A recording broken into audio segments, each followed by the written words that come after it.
తెలంగాణ రాష్ట్రంలోని 54 corporation chairman పదవులకు కాంగ్రెస్ ప్రభుత్వం మంగళం పాడింది.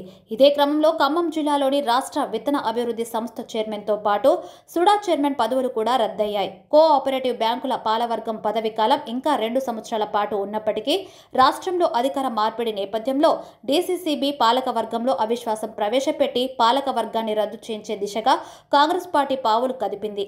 ఈ నేపథ్యంలోనే ఖమ్మం డీసీసీబీ చైర్మన్ కూరకాల నాగభూషణంపై 11 మంది డీసీసీబీ డైరెక్టర్లు అవిశ్వాస తీర్మాన లేఖను సహకార శాఖ అధికారిని విజేక కుమారికి అందించారు. మొత్తం 13 మంది డైరెక్టర్లుగాను 11 మంది అవిశ్వాస తీర్మానించారు. PACS వి వెంకటాయపాలెం సంఘం అధ్యక్షులుగా ప్రస్తుతం కొనసాగుతూ ఉన్నారు. ఖమ్మం డీసీసీబీ చైర్మన్ పై నమ్మకం, విశ్వాసము కోల్పోయామని, మాకు అందుబాటులో ఉండటం లేదు, ఆమోదయోగ్యుడు కాదని భావించామని, అందువలన అవిశ్వాస తీర్మాన లేఖను అందించి పదవి నుండి తొలగించాలని నిర్ణయించామని డైరెక్టర్లు తెలిపారు.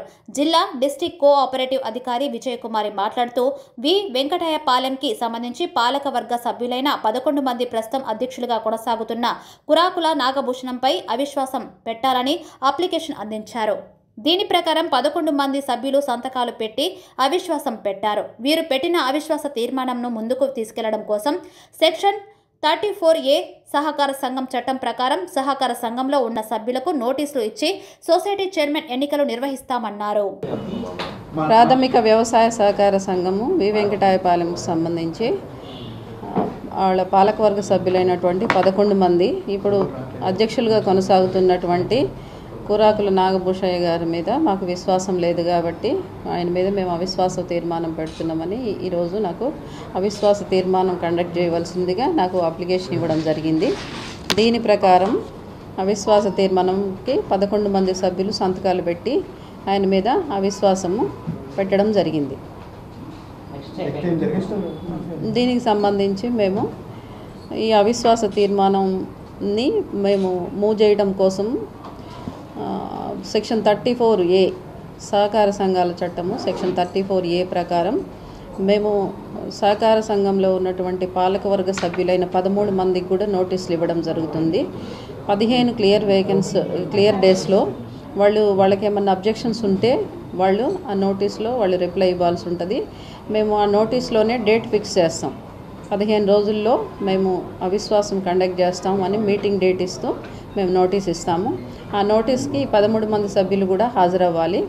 ఈ 13 మంది సభ్యుల్లో 3/2 మెజారిటీ ఉంటే అవిశ్వాస తీర్మానం నెగ్గుతుంది.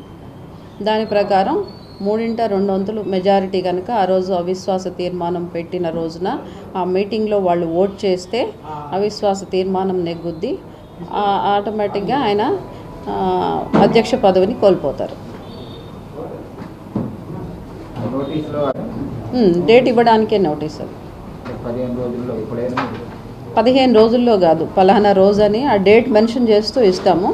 కాకపోతే వాళ్ళకి నోటీసు ఇచ్చిన దగ్గర నుంచి 15 రోజులు క్లియర్ వేకెంట్ డేస్ ఉండాలని చెప్పి చట్టం చెబుతుంది.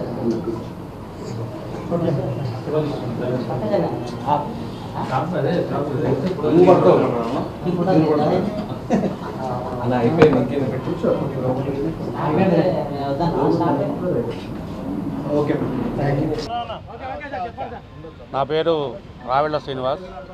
నేను వెంకటాయపాలెం సహకార సంఘ వైస్ ప్రెసిడెంట్గా ప్రస్తుతం ఉన్నా. 92 నుంచి ఆ సంఘంలో ప్రెసిడెంట్గా ఉన్నా. ఇప్పుడు ఈ చైర్మన్ గారు కొన్ని కమిట్మెంట్స్ వల్ల రాష్ట్ర పార్టీ ఆదేశానుసారం ఓ బీసీకి ఇవ్వాలని చెప్పి మరి మంత్రి గారు ఆధ్వర్యంలో ఆ రోజు మీ అందరం ఆగి, యాక్చువల్గా నేనే మళ్ళీ పోటీ చేయాల్సి ఉండే, మంత్రి గారి కోరిక మీద నేను ఆగటం జరిగింది. దానికి మా ఇద్దరు కూడా ఒక కమిట్మెంట్ ఉంది. యాక్చువల్గా వెంకటాయపాలెం సంఘం వరకు రావిళ్ళ శ్రీని గారు హ్యాండ్ ఓవర్లోనే నడుస్తుంది. ఏదైనా సంతకాల వరకే మీరు పెట్టే అవకాశం ఉంది, జిల్లా బ్యాంకులో మీరు అన్ని కార్యక్రమాలు చేసుకోవచ్చు అని చెప్పారు. దానికి విరుద్ధంగా మరి ఏ రోజు కూడా ఒక డైరెక్టర్లను కానీ లేదు ఈ కమిట్మెంట్ని కానీ ఎక్కడ ఆయన మరి దాన్ని ఆచరణలో పెట్టలేదు. దాన్ని ఉల్లంఘించడం అనేది ఒక భాగం అయితే కనీసం డైరెక్టర్లకు ఇవ్వాల్సినటువంటి మర్యాదను కానీ లేకపోతే సంఘంలో మరి ఏం చేద్దామని ఒక నిర్ణయాలు చేయటం కానీ ఏమీ లేదు. ఇప్పటివరకు నాకు తెలిసి అఫీషియల్గా 3 సంవత్సరాలు అవుతుంది మీటింగ్ పెట్టక. కానీ అన్అఫీషియల్గా ఏంటంటే ఈ కమిటీ డిజాల్వ్ అవుతుందనే ఉద్దేశంతో మేము తీర్మానాలు చేసి ఆ సెక్రటరీని పట్టుకొని ఏదో ఒక సంతకాలు పెట్టించి ఏదో ఒక కార్యక్రమం చేసుకుంటూ వచ్చాం. ఇది గతంలో అప్పటి నుంచే ఉంది. ఇతని మీద అందరు డైరెక్టర్లు కూడా ఏకగ్రీవంగా, అంటే ఇవాళ 13 డైరెక్టర్లు ఉంటారు ఒక సంఘంలో, 11 మంది ఇవాళ మాతో వచ్చారంటే ఎంత తీవ్రమైనటువంటి వ్యతిరేకత ఉందో ఒకసారి మనం అందరం అర్థం చేసుకోవాల్సిన అవసరం ఉంది. కాబట్టి ఇంత తీవ్రత ఉన్నటువంటి, ఇంత వ్యతిరేకత ఉన్నటువంటి ఒక జిల్లా బ్యాంక్ అధ్యక్షుడిగా ఉండి నాకు తెలిసి ఈ 32 సంవత్సరాల నా అనుభవంలో మరి ఇటువంటి ఒక చైర్మన్ మీద అవిశ్వాసం ఒక సంఘంలో పెట్టడం అనేది నేను ఎక్కడా చూడలా. మరి ఇది ఆ పరిస్థితులు తెచ్చుకున్నాడంటే ఇక నేను ప్రత్యేకంగా చెప్పాల్సినటువంటి అవసరం ఏం లేదు. ఈ మా డైరెక్టర్లు మాతో పాటు రావటం మరి ఇదే ఉదాహరణ. కాబట్టి ఇట్లాంటి పాలకులు ఉండొద్దు. కనీసం ఇంత అనుభవం ఉన్నటువంటి నన్ను ఏం చేద్దాం బాబు ఏంటి అనేది కూడా ఒక్కసారి కూడా మా డైరెక్టర్ల నిర్ణయాలు తీసుకున్నటువంటి సందర్భం అన్నమాట. ఆ ఉద్దేశంతో ప్రతి ఒక్కళ్ళు కూడా అతను ఇంకా సంవత్సరం కాలం ఉన్నా కూడా మనకు ఉండొద్దు అనే ఒక ఏకగ్రీవంగా మేమందరం ఒక నిర్ణయానికి వచ్చి ఈరోజు ఆ చైర్మన్ గారి మీద ఆ విశ్వాసాన్ని 11 మంది డైరెక్టర్లతో కలిసి ఇవాళ సైదబాబు గారి ఆధ్వర్యంలో, నా ఆధ్వర్యంలో, మా మురళి గారు అందరు డైరెక్టర్లను కలిసి అనుకొని ఈ నిర్ణయం తీసుకొని అవిశ్వాస తీర్మానాన్ని డీసీఓ గారికి ఇవ్వడం జరిగింది. Thank you.